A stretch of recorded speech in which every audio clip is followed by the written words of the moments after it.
Hey Ben, welcome to the show. Hey, Tom, great to be here. Yeah, absolutely. Hey, I'd love to start these off by just better understanding sort of, how'd you get started in the industry? Yeah, I was one of these guys that always took home exteriors for granted, roofs or whatever. I'd see it up there, sort of know it existed, but didn't really think about the pieces and parts of it or how that whole industry worked. But I'm a technology guy. I'm a software guy. So I've built a lot of software systems for a bunch of different companies. Over the years, I've started actually 9 other companies, and JobNimbus was my Wow. 10th company I started in my career. And that sounds a little impressive, but also it means that I had a lot of things that didn't work out. Had a couple of big successes too, but Yeah. as I was going along, I met a guy down in Denver, Colorado, who was working with roofers on insurance claims, actually. So he was like doing the negotiation between the insurance company and the roofer to try to get the homeowner a better roof. Sure. Of course, the insurance companies are typically incentivized to give you the least amount for your roof, and the roofer wants to get the best roof for the homeowner and make more money. So he was Right. kind of doing this deal, and he is actually asking about maybe us building some software to help him track his claims. And while I'm down there, that was my first time I really met roofers that I knew of and talked to them. I remember a couple things from that lunch meeting specifically. I remember thinking, "Oh, these people are really cool. They're very down to earth. It's like super straight shooters. I really like having conversations with them. They're very open and honest about things." And then secondly, I just kind of clicked for me that they are entrepreneurs just like I was, just trying to get a company off the ground. And I was kind of in between my last company and this. And so I was looking for a new idea to work on.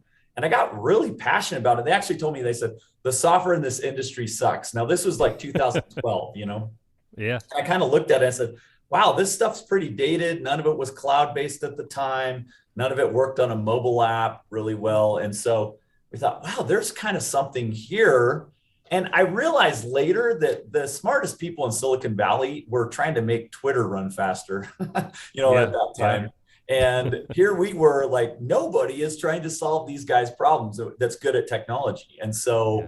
we started working on our first version of JobNimbus and had something in people's hands by 2013. 2014, we were fully launched and had customers and everything like that. It's kind of a wild ride, but it was out of necessity. I had a call every week with these guys just to ask them questions about, what is underlayment again? Like Yeah. trying to understand the mechanics of a roof and how the company works. And so we were very customer driven from day one because we didn't know anything about the industry. Yeah. We And just do software really well. in 2013, 2014, I mean, this had to be like some crazy idea, right? I mean, software that could help the home improvement industry was like just unheard of, really. There wasn't much out there yet. There wasn't. I mean, today there's a lot of competition, but back Sure. then it was pretty radical that anybody was building anything. Yeah. Yeah. I remember when I was a contractor, and I think it was like 2011, maybe 2012, maybe 2010, somewhere in that time frame. Maybe a couple years before that. And Eagleview came around, Oh and yeah. at that time I was selling roofing, and so I was like, I was actually getting up on the roofs, pulling a tape measure, doing all this, and Yeah, somebody's like, "Hey, no, totally. yeah," and so he's like, there's this company called Eagleview, and you can actually order a roof report, and they'll tell you the measurements. I'm like, get out of here. Yeah. It sounded like something from sci-fi at the Yeah, time. yeah, and you're right. Like I maybe just closed my MySpace account. Like I've got a Facebook, and so technology I don't think was that prevalent, at least like in my in my world. And for there to be a software or a company that could provide something that could make my life easier was just like mind blowing. And I imagine for you guys, kind of those first early adopters were like, wow, this is going to do wonders for my business. Like how did I ever do business without it? Yeah, yeah. It started out as a kind of a core CRM product where you could track your customers and keep track of notes and phone calls and all that sort of thing. And then of course it grew into a full project management system over time where you could track the job all the way through. And now it's end to end. You put a lead Yeah. in job notice, you work it all the way through. you invoice it, you collect payment, everything all inside of one system. And then we have all these great integrations like with Leap that allow customers to have these cool experiences that plug right into their overall platform. Yeah, absolutely. It's funny. I often tell a story about when I was a project manager. It's like we did this audit where we wrote down that customer's name 27 times from the time that the lead called into the office until the time that the paperwork got filed away in the filing cabinet in the basement. It was just like it was so archaic, and this wasn't that long ago. I mean, it was 12, 15 years ago. Like that's what it was. It was like writing down all these things 27 times. And, if you've ever played telephone, right? But you write it down once, when it comes in, and by the time it gets in the filing cabinet, like that person's under a completely different name.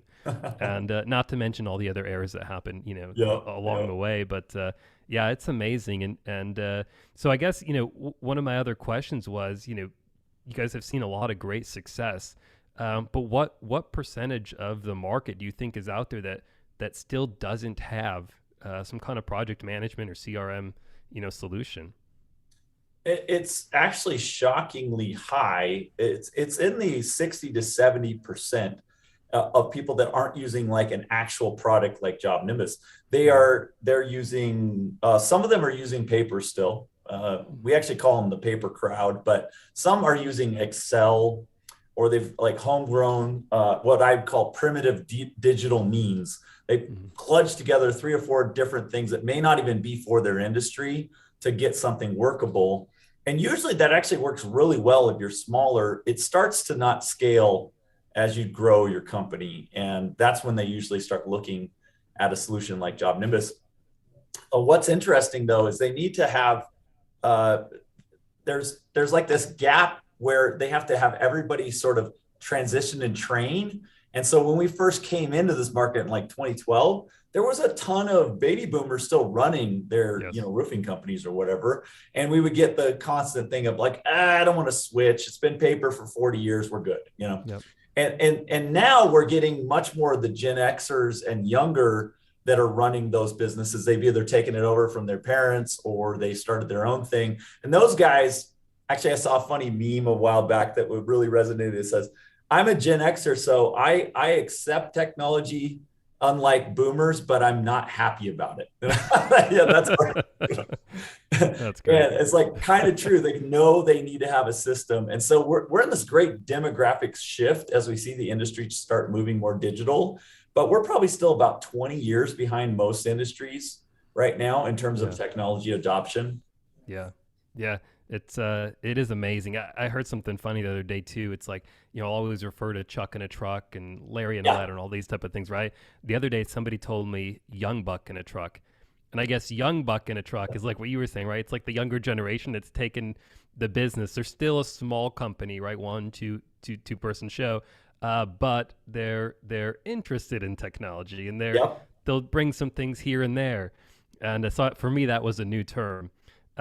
You brought up a good point. One of the things that I know I've heard in the last 5 years of sort of being an evangelist for technology amongst the home improvement space is like, hey, we've done it this way for this long, and we're doing really well. We're successful. Yeah. We don't need X. We don't need Y. We don't need Z, because we're doing everything well today. Like, what do you say to those type of people? Well, I mean, it may be true on some level. Here's the problem. Even with Excel or whatever, say, hey, well, I've got this amazing spreadsheet. Actually, I have a funny story actually that kind of fits in with this. So I was at a customer event. I won't say who it was with, but it was a big supplier in the industry. And they brought in some of their marquee accounts. And these were like top dog people, and there was a lot of egos in that room.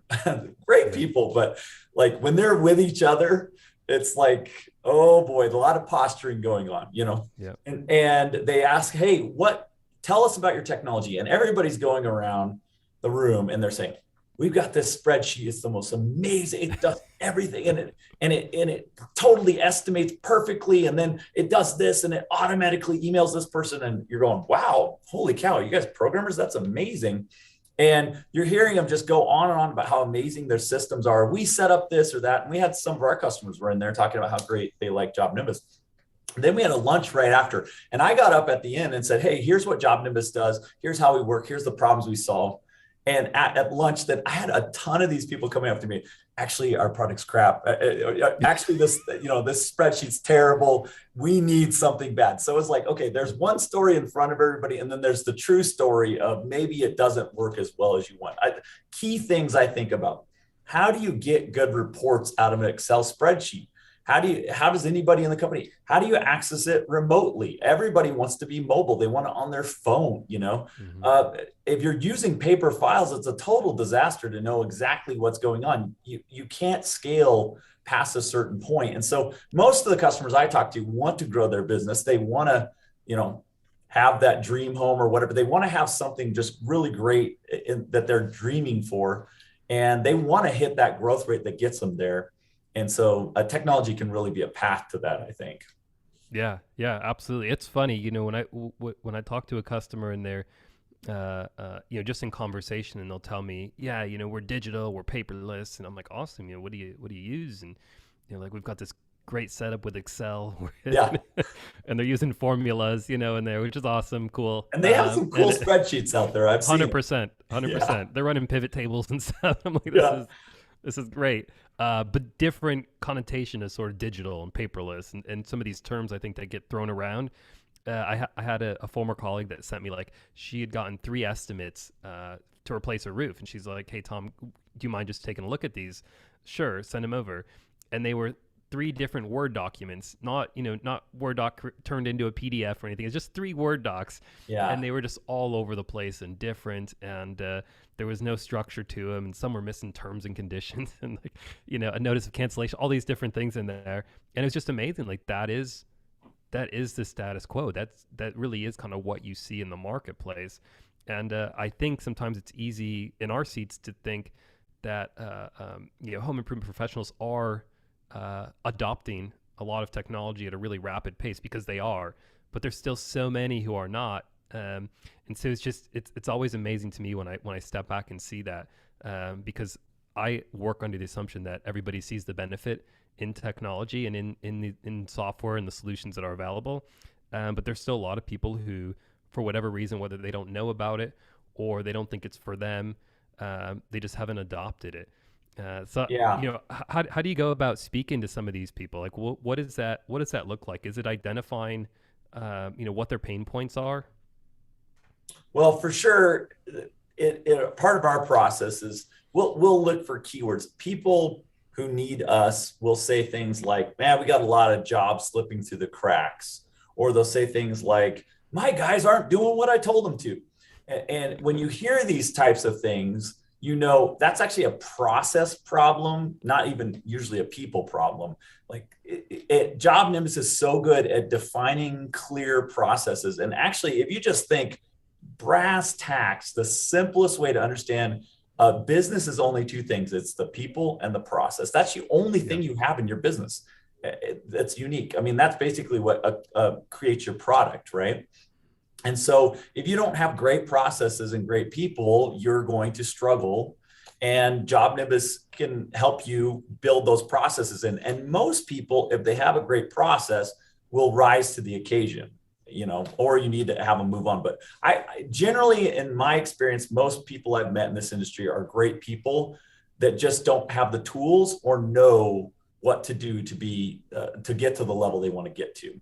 And that's what we really talk a lot about, is like, here's how you run your business the right way to make the most money. And a lot of customers come to us and they may be using whatever system, and they'll say, well, what are the best gutter company in the world do? Well, we have them, and let me show you how they're running their business. And it's the JobNimbus process in there. And oh, cool. And you can customize it. Yes. Awesome. Great. I don't know. I just want to run it. Let me step back for a second. There's actually a book called The Innovation Stack. I don't know. Have you ever read that book, Tom? I have not. No. I'm going to write it down. I highly recommend it. It's great. It tells you the story of one of the co-founders of Square and how they innovated the whole new way of doing payments in the world, right? And fintech was totally different before Square came into the market. Yeah. But one of the things that they say there is that in a business, there's certain things you want to be innovative on and other things you do not want to be innovative. you do not need to redefine how sales is done. Like there is a proper way to do sales that will get results. So right there, copy and just follow the best practice on this and this and this. Then maybe here you do something that's really unique. Maybe on the way that you call your customer the first time or the way that you ask for a review. Maybe that's a place for innovation. But the overall process of putting on a roof, use best practices and you will kill it. You'll be number one in your market. Yeah. And so we really focus a lot on having those best practices built right into the software and the processes. That's great. So if somebody who doesn't have the processes in place and they're just a mess, like, and they come to you, are you helping them get their process and system in place? Yep. And then adopting? Okay, that makes a lot of sense, because I've seen where sometimes people think technology is like the end all be all and it's going to fix all their problems. And it's needing to take a step back and make sure that you get your processes in place before or in the beginning of adopting a solution that's going to help. Because I've heard horror stories about people that don't have good processes in place. They adopt technology and they just throw fuel on this fire, and it just exacerbates their problems. It'll make it worse. Yeah, unfortunately. Yeah. Cool. What are you guys most excited about? Well, when we came into this market, most people were still accessing software at the time in 2012 through a laptop. Sure. And sometimes that laptop could go with you in the truck, but it wasn't easy. I saw a lot of people with portable printers in their truck at the time. I used to have one. Yeah. Yep. And you saw a lot of people climbing up on roofs and hand measuring everything. Yep. That was like the world in 2012 for roofing. And I'm talking a lot about roofing. We work with all kinds of home exterior. We work with solar companies and that sort of thing, but roofing's kind of where we started. So that's evolved. I remember that there were a lot of people that had a server. Do you remember that old system ACT? It's still around. Oh, yeah. Oh, yeah. Yeah. Yep. A lot of people were using ACT at the time, those really small chuck in the truck guys. Yep. And they had to run a server at their office. And then they would have their laptop and they could only access this stuff at their office. And then, of course, they had a buddy who was an IT guy somewhere at Verizon that would help on the side on the weekends to keep the server running. Yep. And then, of course, it would crash at some point. They wouldn't have backups. They'd lose all their data. It was a total disaster, total nightmare, scary situation for a non-technical person to have to deal with. So now everything's cloud-based, meaning it doesn't go away. You don't lose your data because it's all backed up all over the place, all over the US, and you can access it from anywhere. And so what we've seen is the industry's completely shifted to wanting mobile to be the primary points. And so we call ourselves a mobile first company. And we've got our new version of our mobile app actually just launched last week in beta. We're super excited about it. It's frankly revolutionary for this industry. If anybody listening is interested, you can just get on the beta for free and try it out. It is rad. And that's one of the things I'm most excited about, because that's where our customers want to have everything. They just want to have it right on their smartphone. It doesn't matter what role you are in the company. They want to do it from their phone. Probably the only people that are still interested more in the computer are the people in the office, like your back office people that do like QuickBooks and that sort of thing. They're still on their computer. So we still have JobNimbus on the web, but we're really focusing a lot on that mobile experience right now. And what are some of the benefits of doing that? Like, what kind of benefits do your users see by being mobile first? Yeah.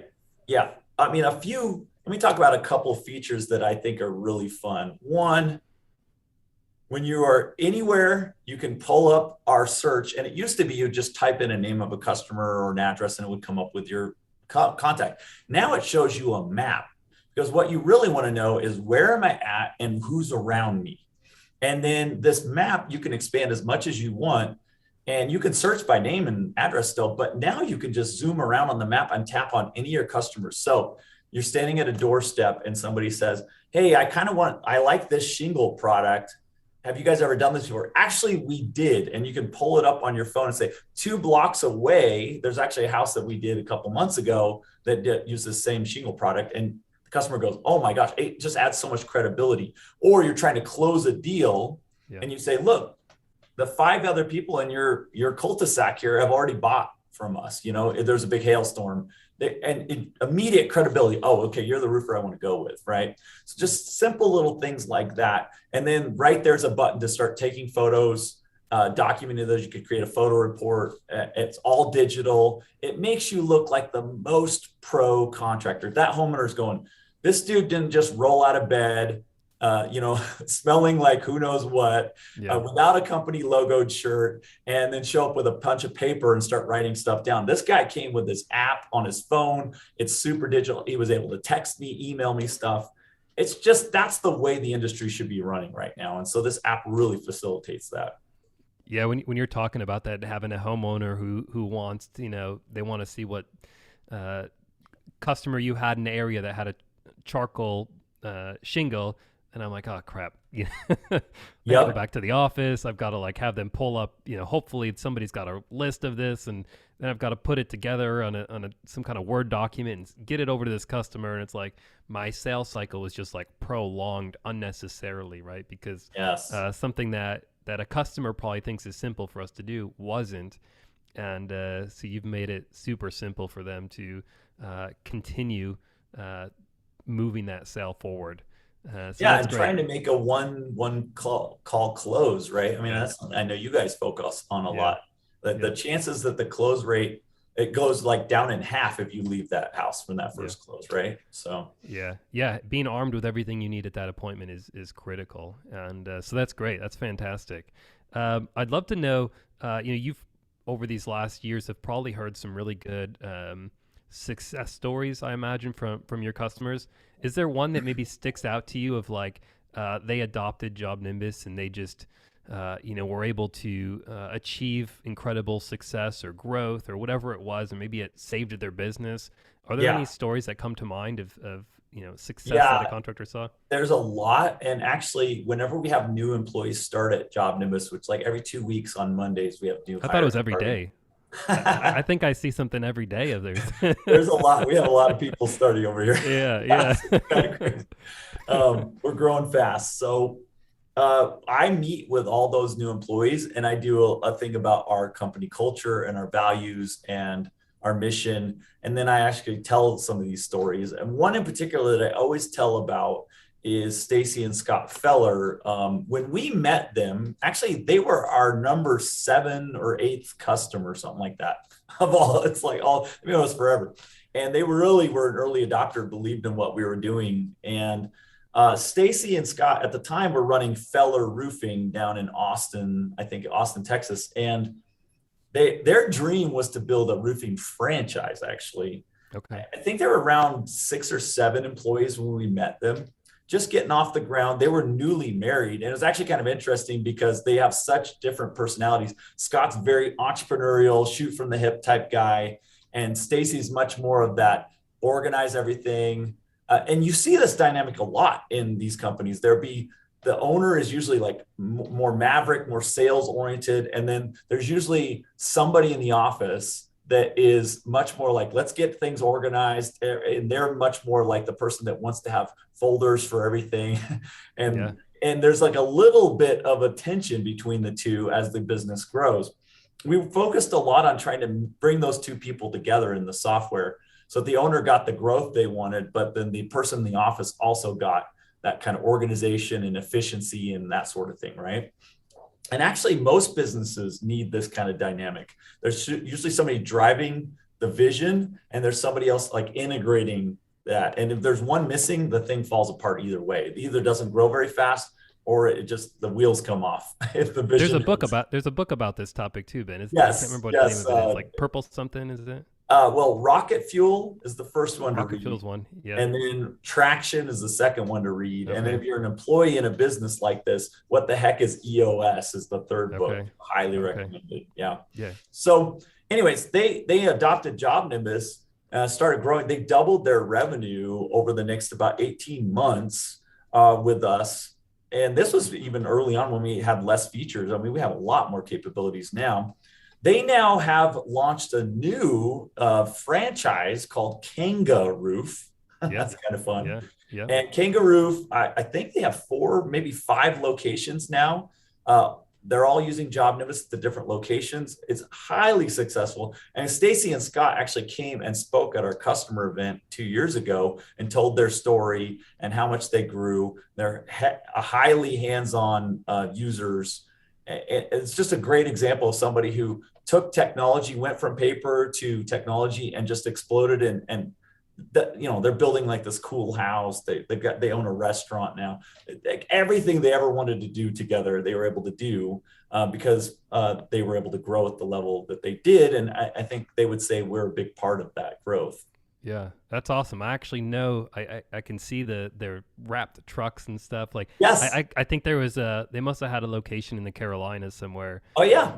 Yeah. I remember seeing their vehicles and stuff. So that's awesome. That's, I imagine there's a lot of pride in that for all the people that have worked so hard. Yeah, they couldn't be more stoked about it. And we're stoked for them too. I mean, it's our mission is to make contractors heroes. And we're like, this totally made them the hero of their own journey, their own story, Yeah, it's funny you mentioned the hero's journey. I wanted you to share a little bit more about, what that means and how it's incorporated throughout the fabric of JobNimbus. Yeah, it's a big deal over here. So first of all, I guess just a background on me. I've written a couple of films now that actually got produced, and I won some film festival awards actually off of those. And then I've written a book that's a Western ghost story book, kind of like horror and Western mixed together. And then I've written a bunch of comics. Like I even go to Comic Cons and speak often. It's just kind of a fun hobby, but I have 4 different comic series that I write. So I thought a lot about like, how do you write a character that's heroic and how do you make interesting characters for years? I mean, I've been writing for 20 years now. So that as I was thinking about our customers, I was thinking we're trying to make them the hero of their own story. And I even applied this to our own employees. When you come and work at JobNimbus, it should be more than just a job. It should be an experience that grows you and makes you a better person because of the time you spent here, Yeah. And that's really what our culture is all about, is making people like heroic. And so if you look at how heroes are made, there's this classic thing called the hero's journey. It's the most common story format in basically modern recorded history.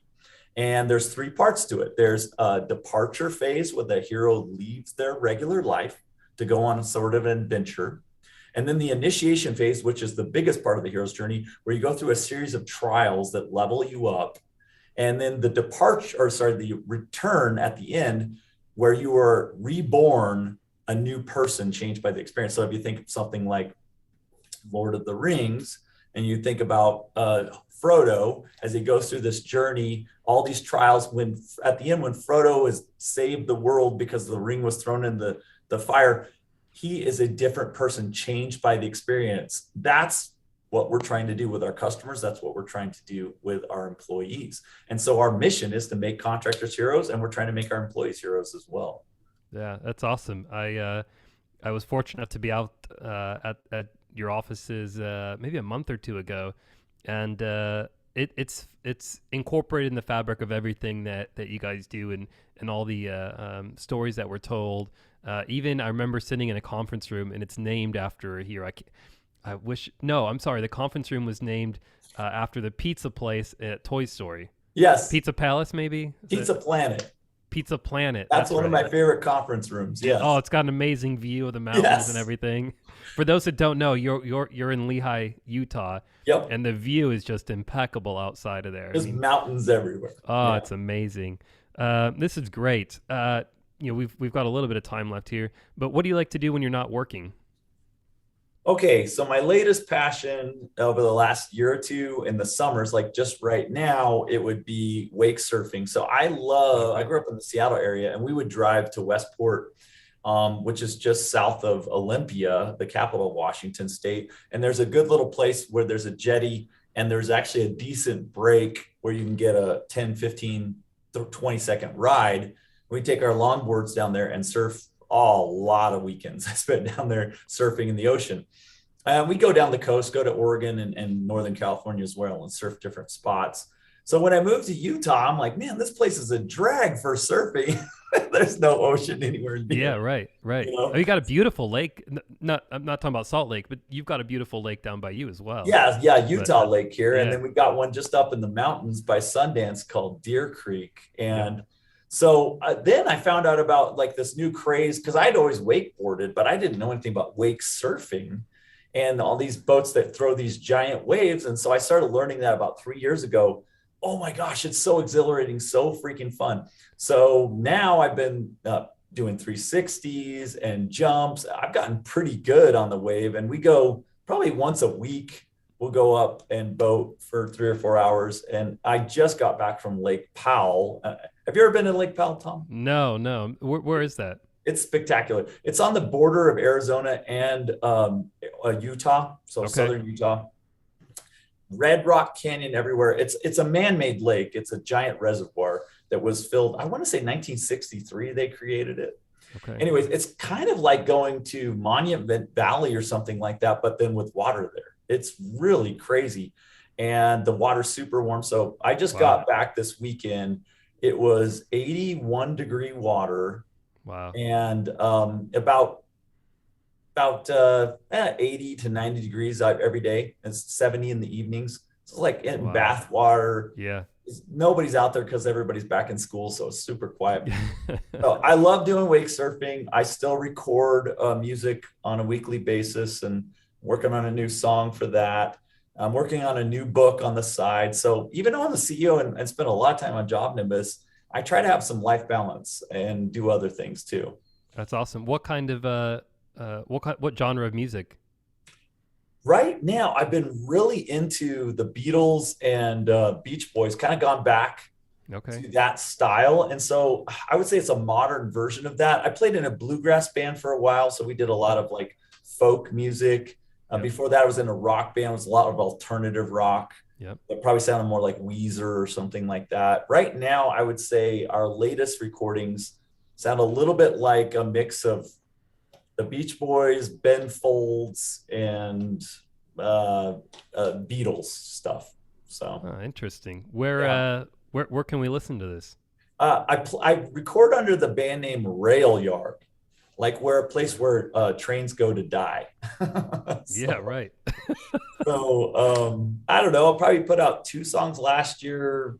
I get 1 to 2 out a year. It takes a while.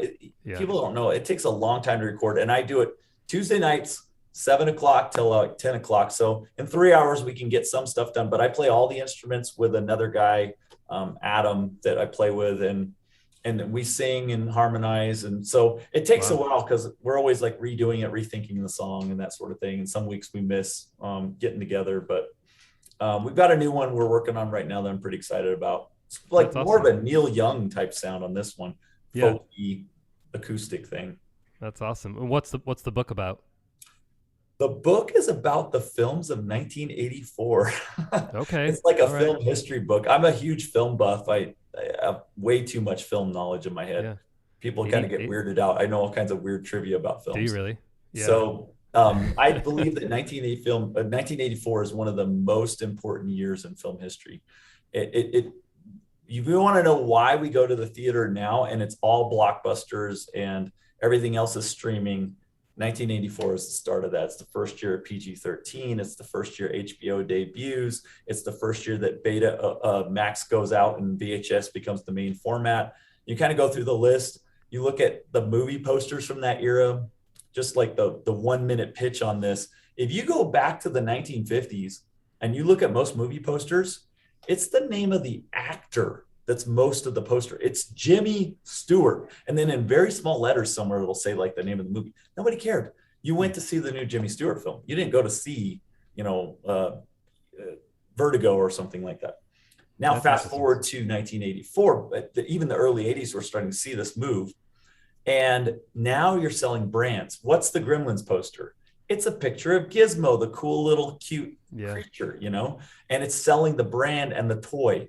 What's the Ghostbusters poster? It's a freaking logo of a ghost, like the actors aren't even listed. They're just super small names at the bottom. We're completely moving away from that actor driven films to concept driven films with merchandising. And then, of course, the end result of that is why we see, a Marvel movie or whatever. It's almost all about the toys and what we're selling. I mean, I like Marvel movies. I'm just saying that's why film is the way it is. So I think it's a really pivotal year, and it's going to be a coffee table book that I think people really enjoy, because you'll be able to see every film that came out in 1984 and a picture of, screenshots of it, and the movie poster and that sort of thing. So that's interesting. not probably the biggest seller, but something I'm just interested in. And just like anything, passion. I just do stuff I'm interested in. I don't care. Yeah. Listen, I also made my debut in 1984, so it's a good year. Hey, nice. Yes. But you are right. We took our kids to see the new Paw Patrol movie, right? And immediately afterward had to go to the store and get the newest stuff that had to do with that movie. It's all about the merchandising and the branding of exactly. And I have no idea who even the voice talent is on Paw Patrol. All I know is the pictures of the dogs on the poster and stuff. Yeah, that's what they're absolutely. Anyways, as we wrap this up, you shared a lot of really good information with us today. But I'd love to know, what's one piece of advice you give business owners who are looking for ways to grow or scale their organization? I know, JobNimbus obviously has seen tremendous growth over the last couple of years. What have you learned through there that may be helpful for I'll say small, but it's all relative in size, but for companies that are looking to grow, what's some advice that you would have for them? Yeah. As you scale a business, there's two main things I think about. One, culture and values. Because when you're small, let's say 5 people, 4 people, or even under 10, let's say, you have so few people that you kind of just have a cohesive culture and a cohesive group of values, because there's just not a lot of people. But once you move past that, the only way to align everybody is around your company mission, values, and vision. So it becomes very, very important. And so that's one thing I would say. If you're trying to scale, make sure you have key values and a mission statement, and everybody's on the same page around culture, or you won't, hire for culture, everything, or you won't be able to scale. It'll fall apart. And the second thing is you be prepared to change, because as you scale, whatever you were doing, this is the funnest thing about business. It's also the scariest thing about business. Whatever you're doing now that's working, as you scale, will stop working. And you will have to re-engineer what you're doing to keep going and growing. And so as long as you embrace change, once you get to 25 employees, then the rules changing a little bit again. And then 50 employees change again, 100 employees, it changes again. You'll keep having to morph. And the great businesses will continue to change and grow really big. And the businesses that you hear about all the time that fail, usually it's because they didn't realize it was time to change. Yeah, that's awesome. I don't even want to add anything to it. Ben, I appreciate it. It's been great catching up. Always good to talk to you. So thanks again for coming on. Yeah, thank you, Tom. Absolutely.